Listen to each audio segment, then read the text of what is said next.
Mateus capítulo 11, versículos 25 a 30. Eu quero liberar essa palavra como palavra de Deus para você, muito rapidamente. Mateus 11, 25 a 30. Para o pessoal que terminou o programa de cura, esse é um texto muito conhecido. A gente trabalhou eles no livro Uma Visão de Cura. Olha o texto.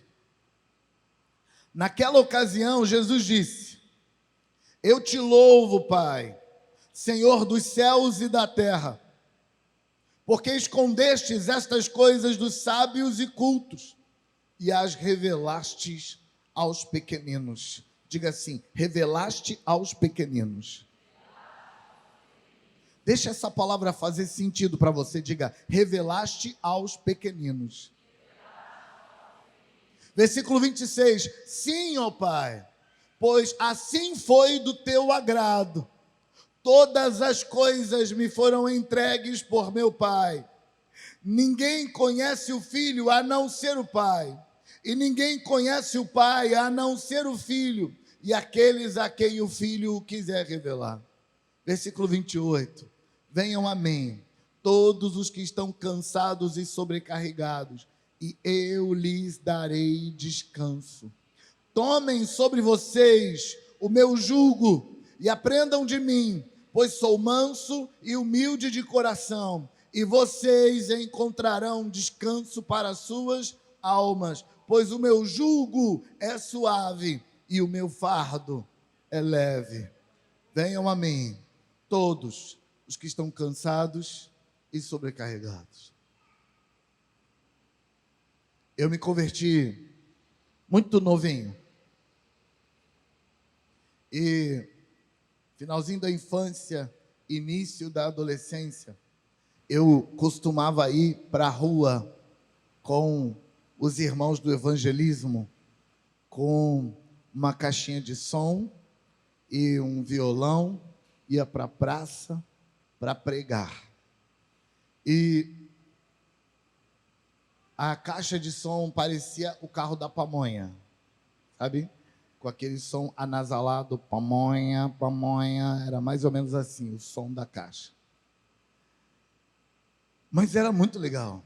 E um pressuposto daquela época é que esse versículo que eu acabei de ler para você: venham a mim, todos vós que estáis cansados e sobrecarregados, e eu vos aliviarei. Ou no texto que a gente leu na versão NVI, eu lhes darei descanso. Naquela época, o pensamento que eu lia esse texto, porque as pessoas que não eram da igreja precisavam desse texto. E a interpretação única, aceita para aquele versículo, é que ele não podia ser lido num culto de domingo à noite como esse que eu estou lendo para você, porque você já é crente. Como assim, venham a mim? Eu já vim, já estou na igreja já. Esse era um texto para ser lido lá fora, para as pessoas que não estavam na igreja, e a interpretação única aceita era: você que não é da igreja, vem para a igreja e eu te darei descanso, e eu vou mudar a sua vida, e eu vou te dar a vida eterna. E por muitos anos eu acreditei que esse texto era para os descrentes. Aliás, tinha um conjunto de versículos marcadinhos na minha Bíblia, que eram os versículos do evangelismo, que era versículo para você ler para descrente. E dependendo da reunião de crente que você lesse aquilo, você já via o rostinho dos irmãos torcerem e pensando assim: ué, está lendo versículo de ímpio para a gente? A gente já é crente. Mas aí, irmãos, eu saí da infância e cresci, e eu percebi que a Bíblia toda foi escrita para crente. Inteira, toda ela. Toda a Bíblia foi escrita para você. E Deus não escreveu nada para os incrédulos. E não estou chamando as pessoas que não estão na igreja de incrédulos. Eu estou falando dos incrédulos, incrédulos mesmo. Estou falando de gente que não acredita. Deus não deu nada para quem não acredita. Tudo que Deus deu é para quem acredita. Por quê? Porque o acesso a Deus é pela fé.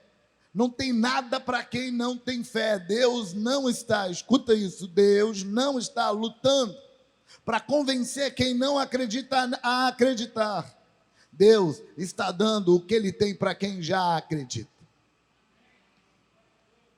Quando Jesus ressuscitou dentre os mortos, se Ele fosse um bom marqueteiro, se Ele tivesse sido formado em marketing, estivesse aplicando as ferramentas de marketing, quando Jesus ressuscitou, a primeira pessoa para quem Ele ia aparecer após ressuscitar era para o sumo sacerdote incrédulo de Jerusalém, um saduceu especializado na arte da incredulidade, na arte da argumentação contra a revelação. Ele deveria aparecer para o saduceu, para o líder religioso de Israel, e confrontar ele, aparecer e falar assim: está vendo, você mandou me matar aqui, eu estou vivo, e me assentei à direita de Deus, engole essa agora. Está pensando o quê? Mas Jesus não apareceu para o sumo sacerdote. Por que não? Porque ele não cria. Jesus apareceu primeiro para Maria Madalena, a única ou uma das 3 únicas pessoas que, enquanto Jesus agonizava na cruz, ela não saiu do pé. Quando Jesus foi preso, espancado, todos os discípulos fugiram, menos 3 pessoas. Só João, Maria Madalena e Maria, a mãe de Jesus, ficaram por perto. E quando Jesus ressuscita, Jesus aparece para Maria. Sabe qual é a pergunta? Para quê? Para que aparecer para Maria? Ninguém tinha mais fé do que aquela mulher. Ela já cria. Jesus não estava tentando convencer ninguém de nada. Ele ressuscitou, apareceu para quem acredita e falou para Maria assim: vai e fala para os discípulos que eu estou vivo. Pastor, e se eles não acreditarem? Problema deles. Deus apresenta a sua bênção para quem resolve acreditar. Alguns discípulos acreditaram, se reuniram e Jesus aparece no meio dos discípulos. Tomé não estava lá nesse dia. E aí contaram para Tomé: Tomé, Jesus ressuscitou. Tomé falou: não acredito. Ele falou: não, ressuscitou mesmo. Você viu com seus olhos? A gente viu, Tomé, todo mundo viu. Tomé, a gente comeu com ele. Comeu é fácil. Quero saber se você botou o dedo no buraco da mão. Ah, Tomé, pelo amor de Deus, a gente abraçou ele, vai botar a mão no buraco da mão. E Tomé falou: mas eu só acredito, não só de ver, eu quero botar a mão no buraco onde o prego entrou. Se tiver lá, aí eu acredito. Se não, é truque, é mágica, não acredito. E aí Jesus apareceu para Tomé. Ô, Tomé. E aí quando Tomé vê Jesus, ele começa a chorar, porque a manifestação, irmão, quebra a gente. Quando a manifestação vem, todo o nosso conjunto de dúvida se esvai. E o Tomé coloca o rosto no chão e começa a chorar, e ele fala: Senhor meu e Deus meu. E Jesus olhou para ele e fez assim: Senhor meu e Deus meu, coisa nenhuma. Tomé, tem mais nada para você. Suas chances era até eu aparecer. Até eu aparecer, Tomé, até eu te dar uma prova cabal, até eu provar por A mais B, você tinha todas as oportunidades de dizer: Senhor meu e Deus meu, eu creio, eu confio. Agora que você viu, Tomé, acabou sua chance de ser bem-aventurado, porque bem-aventurado, Tomé, é quem não viu e creu. Eu estou te contando isso para te dizer que Deus não deu nada para os incrédulos. Deus deu para os crentes. Exceto uma coisa que Deus deu para os incrédulos. Deus escreveu uma carta para os incrédulos. E Paulo fala dessa carta na Epístola aos Coríntios. Quando Paulo diz para os coríntios assim: vocês são a carta viva. O incrédulo só tem uma coisa da parte de Deus levando a mensagem: você é uma carta viva. E não, você não é uma carta viva quando você abre a Bíblia e vai pregar. Não só isso. Você é uma carta viva quando Deus envia você para viver perto de alguém. Eu li uma história há um tempo atrás de um indivíduo que mudou para um prédio de um crente. Mudou para o mesmo corredor de um crente. E aí o crente viu que tinha um vizinho novo e foi lá bater na porta dele e convidou ele para ir na igreja. Eu soube que você é novo aqui, vamos para a minha igreja. E aí o vizinho falou para ele assim: rapaz, eu não vou porque eu estou lendo um livro. Quando eu terminar de ler o livro, dependendo do resultado do livro, eu vou nessa igreja. E aí ele falou assim: beleza. Passou um tempo, muito tempo, e aquele crente descobriu que o vizinho dele trabalhava na mesma empresa, em outro setor, e já estava lá há meses, e ele não tinha descoberto ainda, porque a empresa era grande. E depois de algum tempo, finalmente o vizinho foi visitar a igreja dele, e no culto de domingo à noite, o vizinho dele se converteu a Jesus e tomou uma postura para servir a Deus. E aí ele abraçou o vizinho recém-convertido e perguntou para ele: e aí, você leu o livro? Ele disse: eu li o livro, por causa daquele livro que eu estou aqui hoje. E ele perguntou: que livro era? Ele falou: o livro que eu estava lendo era a sua vida. E ele disse: eu estou enjoado de crente hipócrita, enrolado, problemático. E eu sempre falei para Deus que eu queria ser crente, mas quando eu fosse, eu queria ser crente de verdade. Eu queria conhecer um. Quando eu mudei para perto da sua casa, sabendo que você trabalhava na minha empresa, eu comecei a te observar. Eu falei: Deus, será que eu achei um crente de verdade? E depois de te observar por alguns meses, eu percebi: tem crente de verdade nessa vida. E foi então que eu tomei uma postura. Deus mandou um sinal para mim. Deixa eu te contar uma coisa. Não tem um texto na Bíblia que Deus escreveu para os ímpios.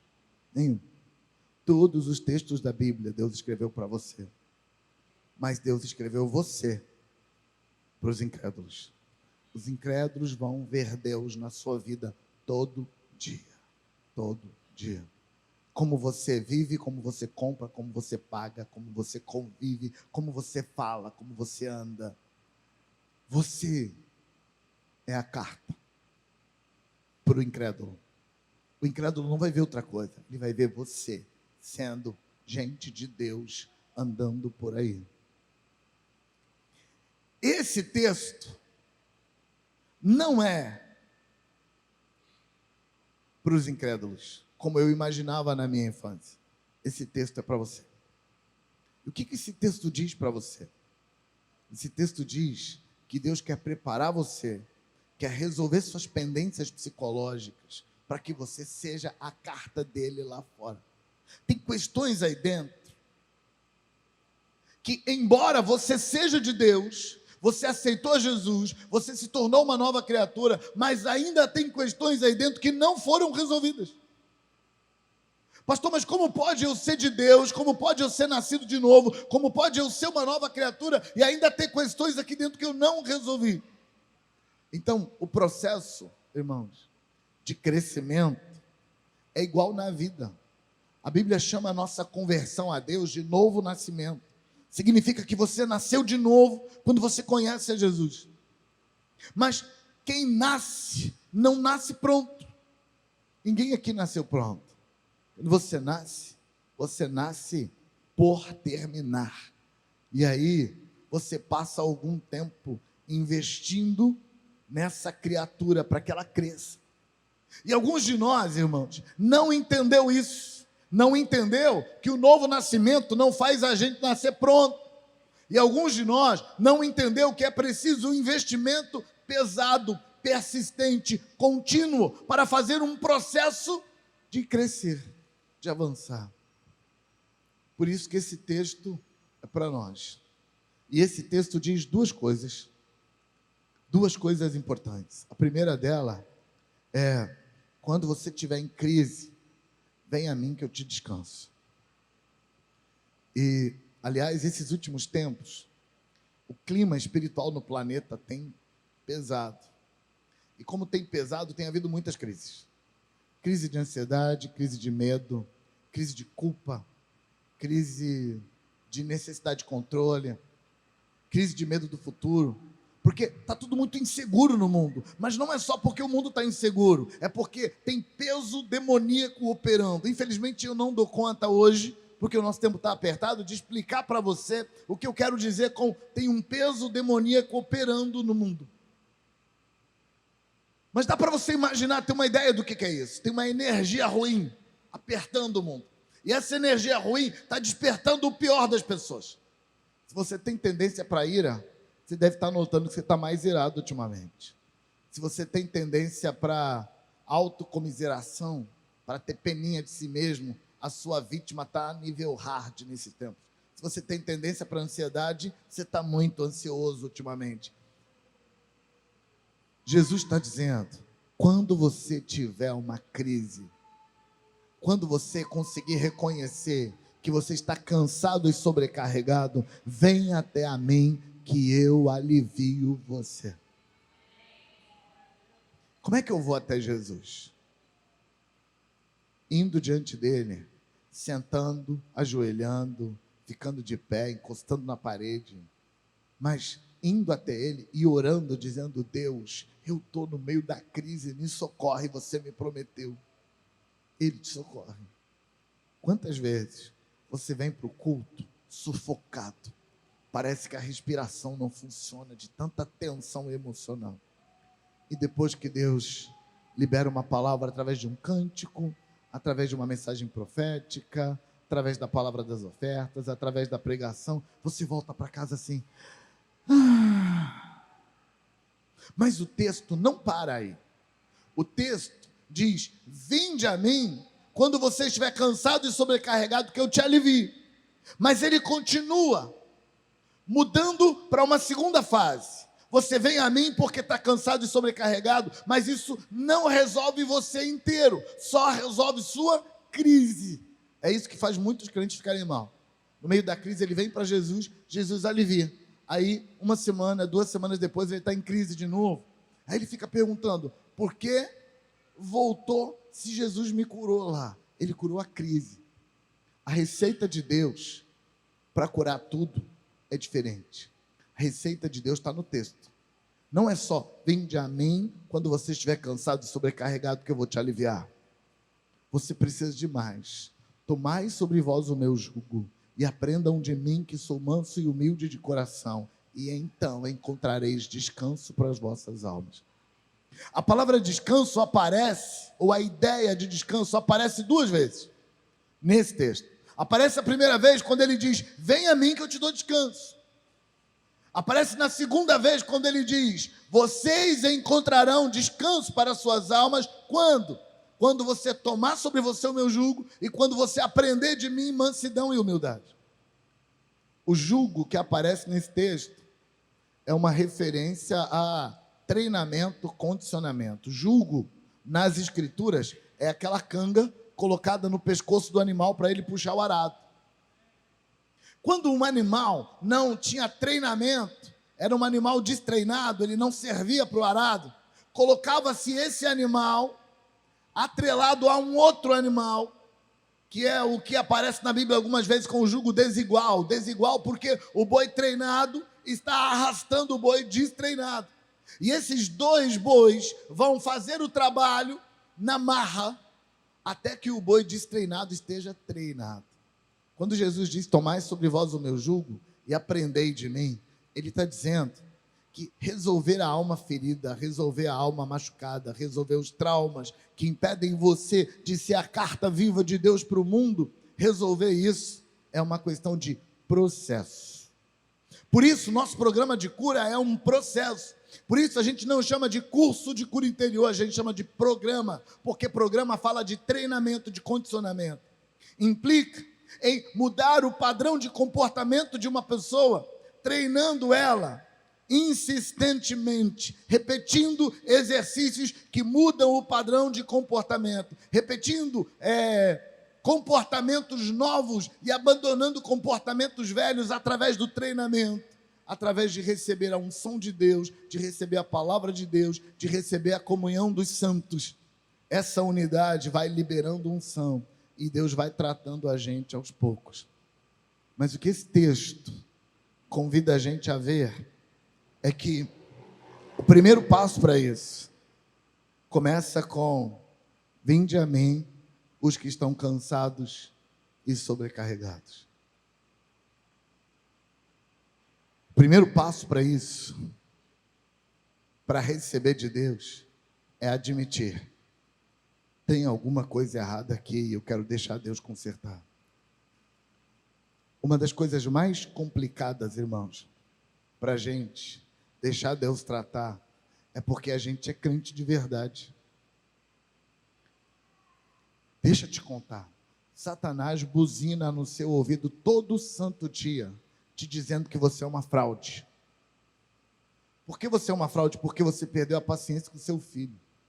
Eu me lembro de uma irmã que me ligou, muitos anos atrás. Ela me ligou dizendo: pastor, eu queria te avisar que eu não vou tomar ceia porque eu me irei. E aí eu perguntei: você se irou e fez o quê? Eu me irei e bati boca com a minha filha adolescente. E depois eu chorei. E depois eu pedi perdão para ela. E ela chorou também. E me perdoou. Eu perguntei: por que você não vai tomar ceia? Ela disse: porque, pastor, depois que terminou isso tudo, eu estou com meu coração muito apertado, eu não estou me sentindo crente. Porque aquela ira toda fez eu não me sentir crente. Eu acho que crente não passa por isso. Então falei para ela: irmã, vem para a igreja, vai tomar ceia. Porque crente passa por tudo isso. E ela disse: então está certo? Eu falei: não, não está certo. Não confunda as coisas. Está errado.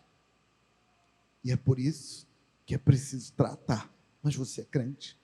A grande questão, irmãos, é que a gente é crente de verdade, mas quando essas coisas que não foram resolvidas ainda na nossa alma,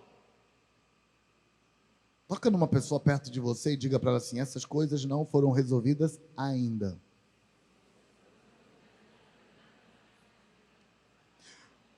Quando essas coisas que não foram resolvidas ainda na alma da gente gritam, a gente se sente uma fraude, a gente se sente falso. E aí, em vez de a gente buscar a Deus para resolver, a gente esconde e fica com vergonha. Crente é de Deus, mas tem um monte de coisa na alma dele que não é de Deus. Ele é gente, igual todas as outras pessoas do planeta. E ele está debaixo de tensão, igual todo mundo. Aliás, mesmo você sendo crente, nos últimos dias, nas últimas 2 semanas, você deve ter notado que parece que aumentou o seu pior. Quem tende para ira está mais irado nas 2 últimas semanas. Você deve ter notado isso. Mas registra isso. Você é crente. Você é de Deus. Você aceitou a Jesus. Você se tornou uma nova criatura. Isso vale para você que está online também. Você é de Deus. Você não entregou sua vida para Jesus? Não aceitou Jesus como seu Salvador? Não nasceu de novo? Então você é de Deus. Ponto.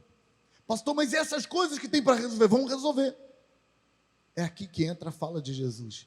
Vem a mim. Admita que você está cansado e sobrecarregado. Deixa eu te aliviar.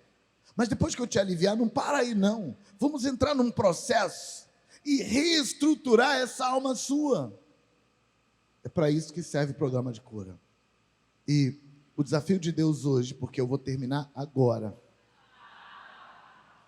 O desafio de Deus hoje para você é duplo. É número 1, admita que você está cansado e sobrecarregado e vai a Jesus. Número 2, tome uma postura de não parar de crescer. Tome uma postura de ir para o próximo nível. Pastor, mas eu já cresci muito. Então, você vai crescer para sempre. Para sempre. Nunca vai parar de crescer. Sabe quem acha que já cresceu tudo? Quem não cresceu o suficiente para descobrir que não cresceu nada.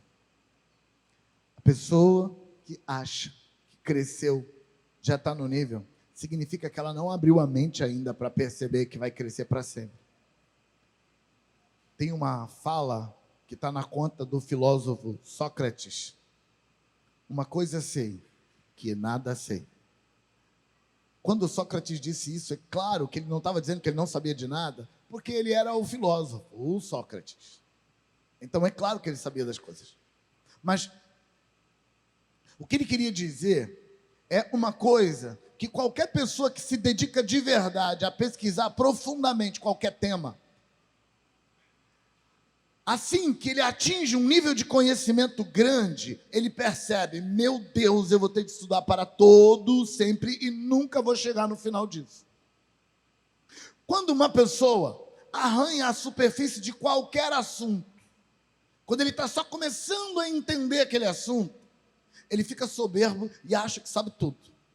Até aparecer alguém que realmente sabe e botar ele no lugar dele. Então, quando você encontrar uma pessoa que acha que sabe tudo de um assunto, significa que ele ainda não sabe que não sabe. Ainda falta descobrir que não sabe. Porque falta muito para tudo ainda. Então registra isso. Deus está querendo quebrar suas resistências e te convencer que você é de Deus. Que você já escolheu Deus. Se não, o que você estaria fazendo aqui? Você já fez a sua escolha. Então é mentira quando o diabo diz que você é uma fraude. Você é de Deus, você não é uma fraude.